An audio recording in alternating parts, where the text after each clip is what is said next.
What's going on, guys? Welcome back to the Nerd Den. My name is Lion. I am joined, as always, by my fellow friend, brother, and nerd, Jesse. How you doing? What's good, man? I'm here. Let's do it. I'm ready. Yep, dude, I'm always ready. And we are back with episode 3 of our little podcast here. And today we're going to be talking about a topic that we've enjoyed talking about in passing before. We thought I'd bring it to you and kind of lay down our thoughts for a little while. And that is, of course, about Paladins, and more specifically, Paladins as an esport. Paladins is obviously a game we've done videos on before. It's a very nice class-based shooter by Hi-Rez Studios. And we recently discovered their esports scene and some of their tournament play, and we really enjoyed it, so we thought we'd talk about it a little bit. Yeah, man, I'm hyped. I've been playing Paladins for a while now, and I'm really enjoying the competitive scene. Right. A lot of this started because we caught they had their first big LAN about a week ago now, a little over a week ago, called the Masters LAN, which is pretty cool. It's actually all hosted through Hi-Rez, so they're doing all the funding for the tournament, like providing casters and stuff, but we'll get into that. But a couple weeks prior to that, when we first got in, we caught the qualifiers for that tournament, and man, it was a good time. Like, the whole presentation, the casters, the games were really exciting. I was really surprised that I sat down and started watching, thinking I'd just be kind of going back and forth. But that first day I started watching the qualifiers, I sat down for like the full 5-hour stream and watched all the games. I like the competitiveness as well. I think it's also a good way to get a hold of the meta and see what the pros are doing different than your average quick play game. So yeah, man, I really like the competitive matches. I like to watch them. I think they're really enjoyable. I love the casting too by Mr. Rain Day himself. Yeah, they all the casters work for Hi-Rez as well, at least with these Hi-Rez sponsored tournaments. And these guys, these guys aren't fucking around. This is like some serious casting. I believe the 3 main casters is Hi-Rez Vox, Hi-Rez Pretty Hair, and of course our boy, the legend himself, Rain Day. Rain Day. Oh yes. Rain Day is all you know about Rain Day. He's the hype man. He's only there to scream and shout. But he also does some pretty good interviews with some of the players. All these guys know what they're talking about. Like, they're really informed of the community. They're all content creators and streamers as well, which is really cool to see because they all work for the studio and work on the game, but they're also super involved in the community. So there's this big disconnect between developer and game, which is really awesome. And then they're also not shit casters. They know what they're talking about. Like, during the qualifiers, seems like they do play quite a bit too as well. Yeah. Like during the qualifiers and the LAN, when they were having technical difficulties, which they did have, first tournament, I'm going to let them slide on that. They were talking all this stuff about like the history of the teams, how the meta evolved, what the teams are thinking. There was all this really in-depth analysis, like off the cuff, and I was really caught off guard that they were like this informed about the game. Like you expect them to have like this baseline knowledge, but not to be like, these guys are like experts on the game, which is awesome. Yeah, 100%. I agree. I think being able to be content creators and streamers as well as being a part of Hi-Rez, I think that helps out a lot. They're making guides, they're playing with the people in the community, they're playing with the pros, they're having a good time, and then that makes you a better caster without a doubt. Right. So the way they did their tournament formats, I thought was really good because they broke it up. Like, they broke up this Masters LAN tournament over the span of like a month, and they had 2 qualifiers, like a North American qualifier, a European qualifier, and then representatives from Brazil, Latin America, and Oceania were the other regions involved in the tournament. So you got like every weekend for like 4 weeks straight was just filled with like lots of Paladins Esports. It was all brackets, best of 3s, best of 5s. They did best of 7s in the finals, which I had no idea a best of 7 would be that exciting to watch. But the games are fast enough that you can get in 7 games within 45 minutes to an hour and have it be super exciting the whole time. So I really like their format. Yeah, I like their format too. I think my favorite part of the format is the hero draft. I think that's my favorite part of the game. Yeah, so I'm going to have VODs from the actual LAN running in the background for you guys to watch. You probably noticed that already, obviously. But the way they did their hero drafts for the tournament was really interesting because it's not like each team can have the same hero, right? So it starts off, one team gets to pick one hero, then the other team gets to pick two heroes. The first team gets to pick two heroes again, and then it just goes back and forth like that until you have a team of 5 on each side. But if the first team picks a specific healer, the other team can't pick that same healer. They have to pick another healer. So as soon as a hero is picked by either team, it's locked off. So it creates this really big dynamic where you're kind of judging what the team is trying to do while also getting your own team's key picks and kind of flowing with the meta that way. It's really interesting. Yeah, I think so too. I also think that it effectively doubles the meta. Right. Like by making, not having duplicate picks, it literally doubles the amount of heroes that are played in the game, which is only great for the game. Right. So like if you're aware and you play Paladins right now, you know that Bomb King is really, really strong in the meta right now. He was a first pick every single game of the LAN tournament. Like you were a first pick lock Bomb King every time because he was so strong.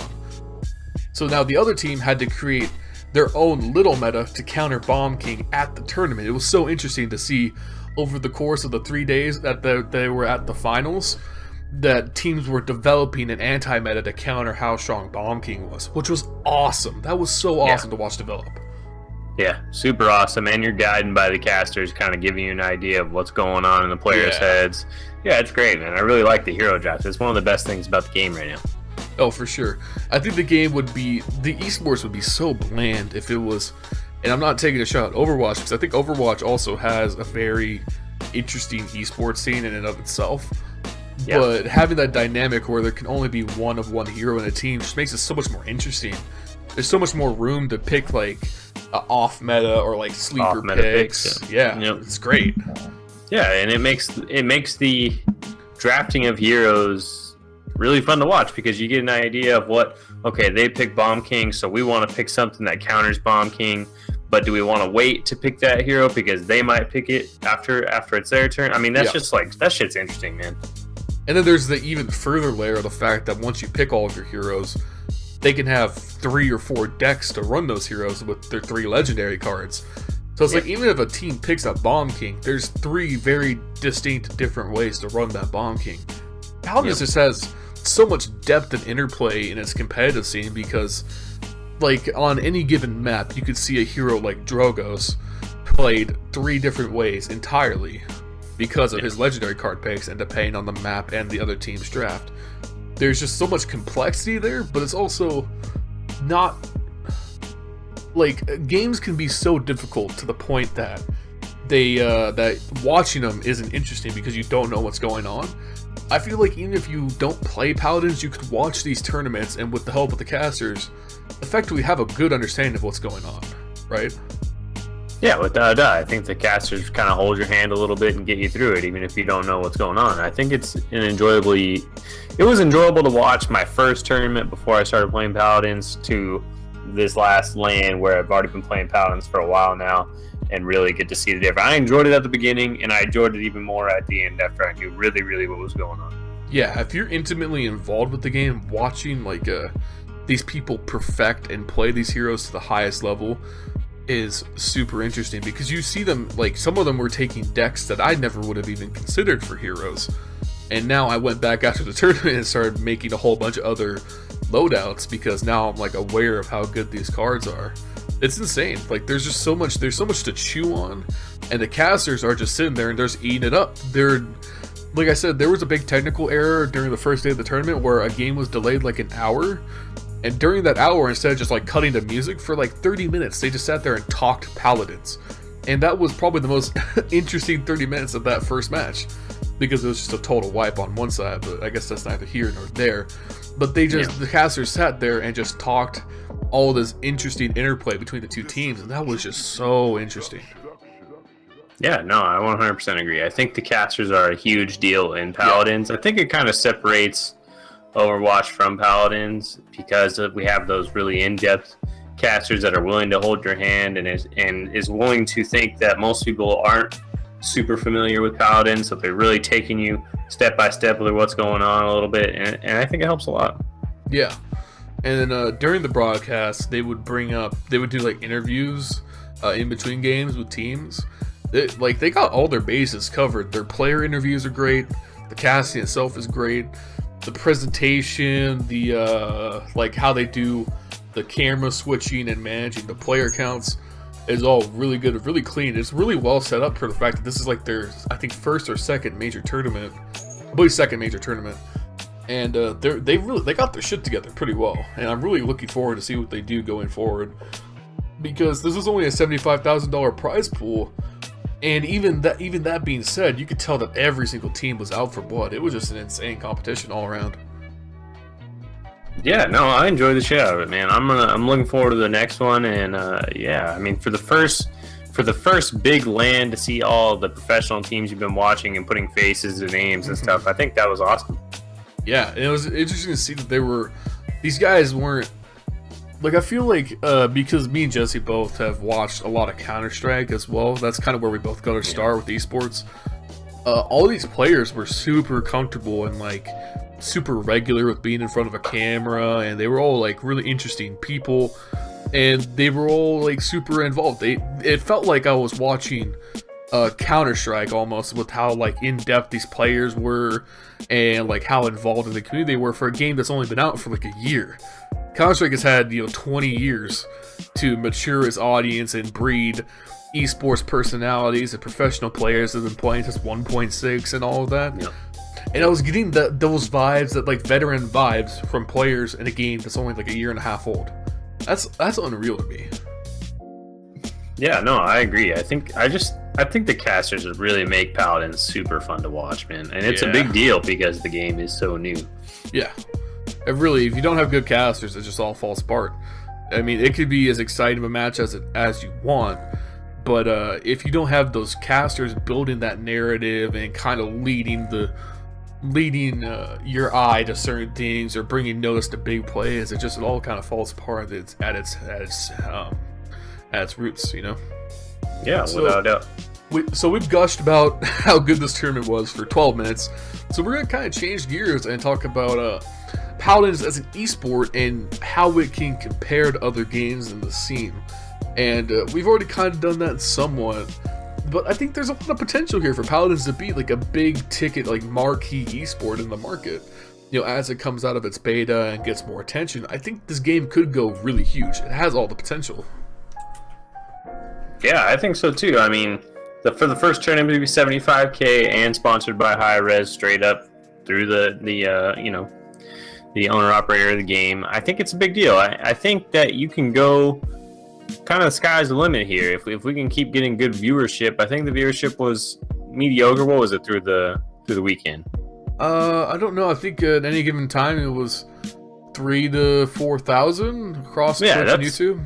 And that's pretty great. I mean, it's no like Counter-Strike. Counter-Strike, you get 10 to 20K, but for the first big tournament, I think that's pretty good viewership. And if you can keep building the viewers, then there'll be more growth in the game. So I think that's where it's got to start, though.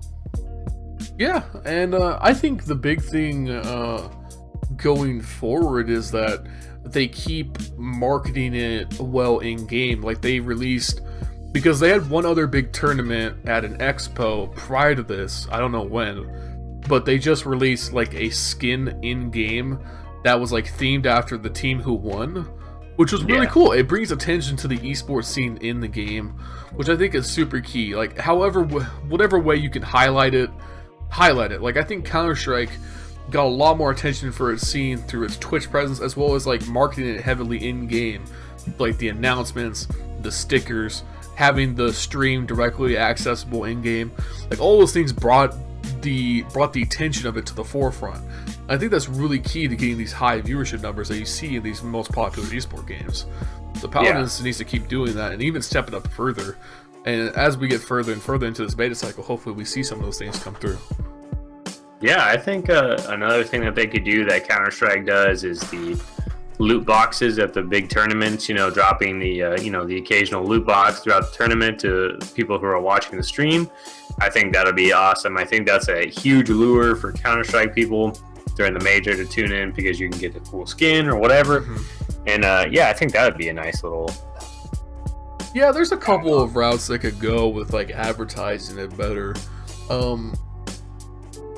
It's weird because I guess weird is not the right word because I've watched about as much Overwatch competitive as I have for Paladins, because I'm not super big on esports. Like, I really like esports as a scene, and I understand why it's beneficial to a game, but I don't always tune in to watch games like very regularly. It's kind of just like a hit and miss basis with me.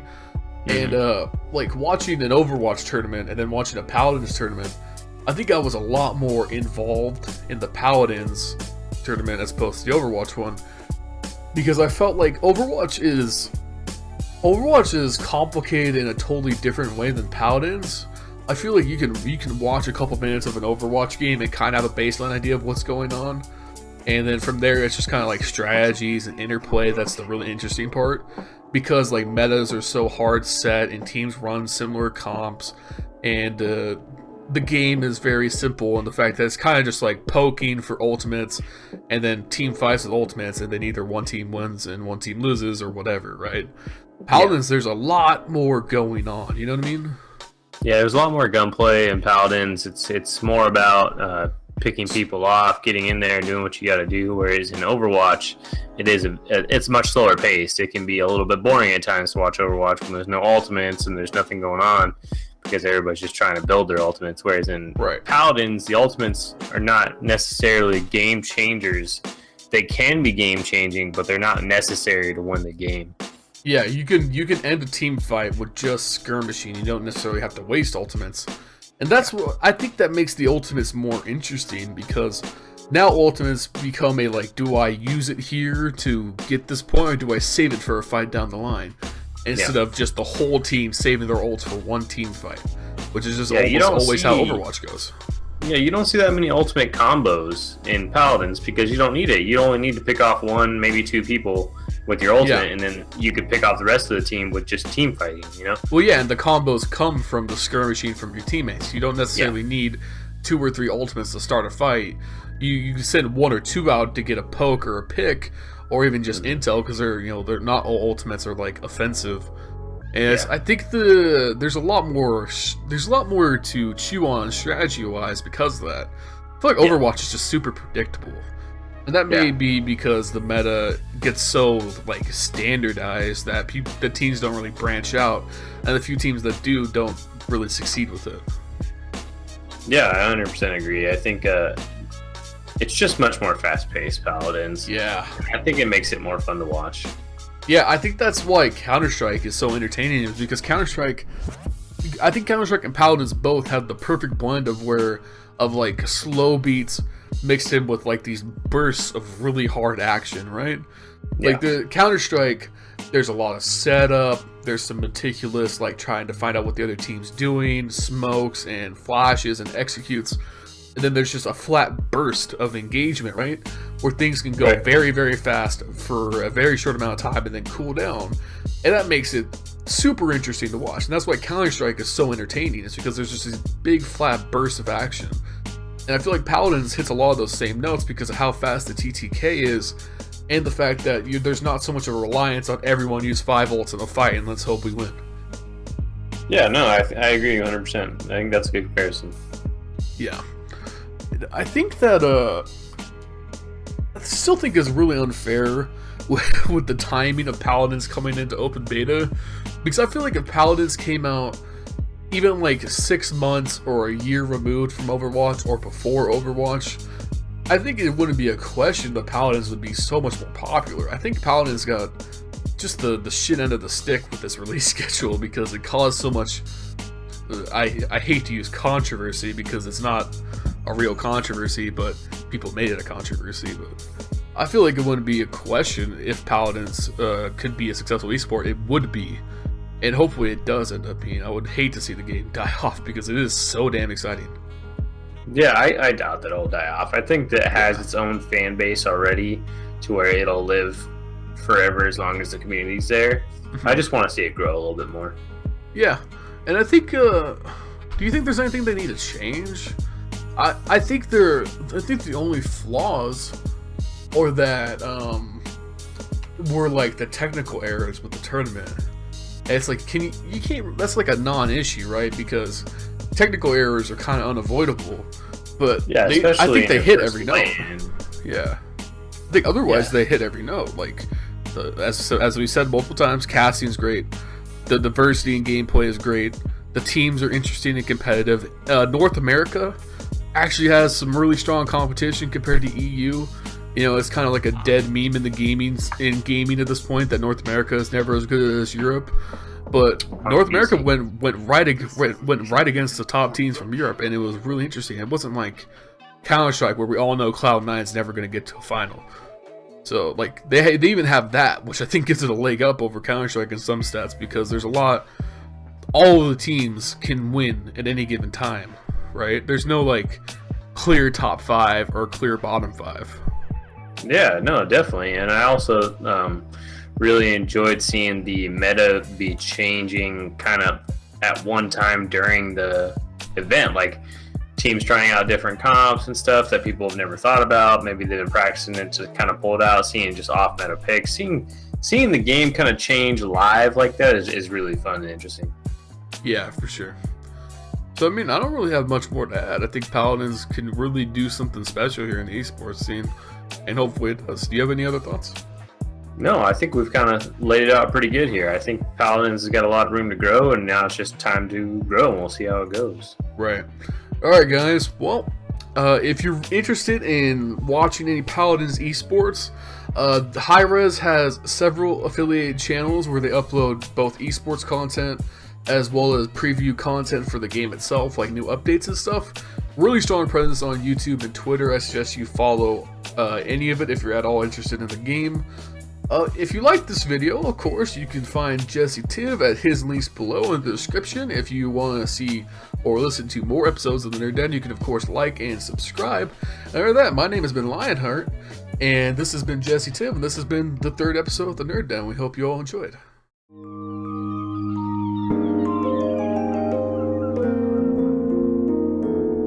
Yo.